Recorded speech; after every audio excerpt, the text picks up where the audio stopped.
Clean and class ചെയ്ത് smell ചെയ്യുന്ന perfumes പൊതുവെ എല്ലാവർക്കും ഇഷ്ടമായിരിക്കും. ആ ഒരു സ്റ്റൈലിൽ ഫ്രഞ്ച് അവന്യൂവിൻ്റെ അറോമാറ്റിക് സീരീസിൽ ഇറങ്ങിയ ഒരു പെർഫ്യൂമായിരുന്നു മാഗ്നറ്റിക്. ഇത് പലരും പറഞ്ഞിട്ടുണ്ടായത് അമോവാജിൻ്റെ ഫേമസ് പെർഫ്യൂമായിട്ടുള്ള റിഫ്ലക്ഷൻ മാൻ എന്ന ഈ ഒരു പെർഫ്യൂമൊക്കെ ആയിട്ട് സാമ്യമുണ്ടെന്നാണ്. അതിനെക്കുറിച്ച് നമുക്ക് സംസാരിക്കാം. മുനീബിൻ്റെ തന്നെ വാക്കുകൾ കടമെടുക്കുകയാണെങ്കിൽ ഇത് ഫാബ്രിക് ക്ലീനറിലൊക്കെ മുക്കി എടുത്ത് അലക്കി മടക്കി വെച്ച ഡ്രസ്സിനെയൊക്കെ ഓർമ്മിപ്പിക്കുന്ന തരത്തിൽ ഫ്രഷ്ലി പ്രസ്ഡ് ആയിട്ടുള്ള ലിനൻ ക്ലോത്ത്സിനെ ഓർമ്മിപ്പിക്കുന്ന ആ ഒരു സ്റ്റൈൽ ഓഫ് സെൻ്റ് എന്നാണ് പറയപ്പെടുന്നത്. പലരും ഇത് YSLൻ്റെ മൈസെൽഫ് എന്ന പെർഫ്യൂമായിട്ട് കമ്പയർ ചെയ്യുന്നുണ്ട്.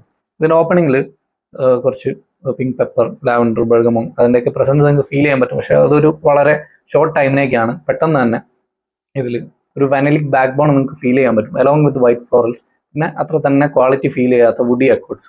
പലപ്പോഴും എനിക്ക് ഇതിൻ്റെ ഓപ്പണിംഗ് മുതൽ കുറച്ച് സമയത്തേക്ക് സ്മെൽ ചെയ്യുമ്പോൾ പണ്ട് ഞാൻ ഉപയോഗിച്ചുകൊണ്ടിരുന്ന ഫോഗിൻ്റെ അല്ലെങ്കിൽ ആക്സിൻ്റെ സിഗ്നേച്ചർ ലൈനിലുള്ള ഒരു ഡിയോ ഉണ്ടായിരുന്നു. അതിൻ്റെയൊക്കെ വളരെ ക്ലോസ് ആയിട്ടുള്ള സ്മെല്ലായിട്ട് ഫീൽ ചെയ്യുന്നുണ്ടായി.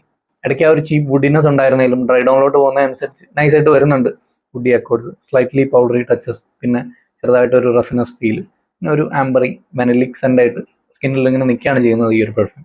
നമുക്ക് എവിടെ വേണമെങ്കിലും ഈ ഒരു പെർഫ്യൂം യൂസ് ചെയ്യാം. ഓഫീസിലൊക്കെ വളരെ സേഫായിട്ട് വെയർ ചെയ്യാൻ പറ്റുന്ന സെൻ്റാണ്.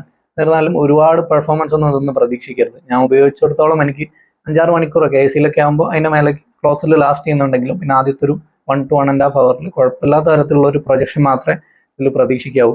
പിന്നെ റിഫ്ലക്ഷനായിട്ട് കമ്പാരിസണൊക്കെ കാണുന്നുണ്ടാവും നിങ്ങൾ. എന്നിരുന്നാലും ഇത് രണ്ടും തമ്മിൽ ഒരുപാട് വ്യത്യാസമുണ്ട്. അതിൻ്റെ ക്വാളിറ്റിയിൽ നിങ്ങൾക്ക് എന്തായാലും ഫീൽ ചെയ്യാൻ പറ്റും.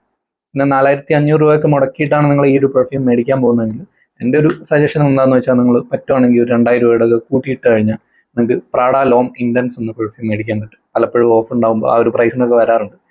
അതായിരിക്കും much better option than this one. പക്ഷേ അത് ഇത്തിരിയൂടെ ഡേ ടൈം വെയറബിലിറ്റി കുറവായിരിക്കും. എന്നാലും നിങ്ങൾ ഓഫീസ് പിന്നെ കുറച്ചുകൂടെ നൈറ്റ് ടൈം പരിപാടികൾ അങ്ങനെയൊക്കെയാണ് ഉദ്ദേശിക്കുന്നതെങ്കിൽ എന്ത് തന്നെയാലും നിങ്ങൾക്ക് വാങ്ങിക്കാൻ പറ്റിയ പെർഫ്യൂമാണ് പ്രാഡ ലോം ഇൻറ്റൻസ്.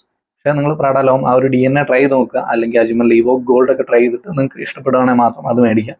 അല്ലെങ്കിൽ നിങ്ങൾ ഈ YSL മൈസെൽഫിൻ്റെ ആ ഒരു DNA ആണ് ഒന്നുകൂടെ ഇഷ്ടപ്പെടുന്നതെങ്കിൽ നിങ്ങൾക്ക് ഇത് ട്രൈ ചെയ്ത് നോക്കാം. സ്റ്റിൽ ഇതിൽ ആ ഞാൻ പറഞ്ഞ ഫോഗിനെയും ആക്സിനെയൊക്കെ ഓർമ്മിപ്പിക്കുന്ന തരത്തിലുള്ള സ്മെല്ലുണ്ടായിരുന്നു. അപ്പോൾ അതുകൊണ്ട് ക്വാളിറ്റിയിൽ ചെറുതായിട്ട് കുറവുണ്ടെന്നാണ് എനിക്ക് ഫീൽ ചെയ്തത് പേഴ്സണലി. നിങ്ങൾ ആരെങ്കിലും ഈ ഒരു പെർഫ്യൂം അല്ലെങ്കിൽ ഈ പെർഫ്യൂം മാഗ്നറ്റിക് ഒക്കെ ട്രൈ ചെയ്തിട്ടുണ്ടെങ്കിൽ നിങ്ങളുടെ എക്സ്പീരിയൻസ് എന്തായാലും കമൻസിൽ ഷെയർ ചെയ്യാം.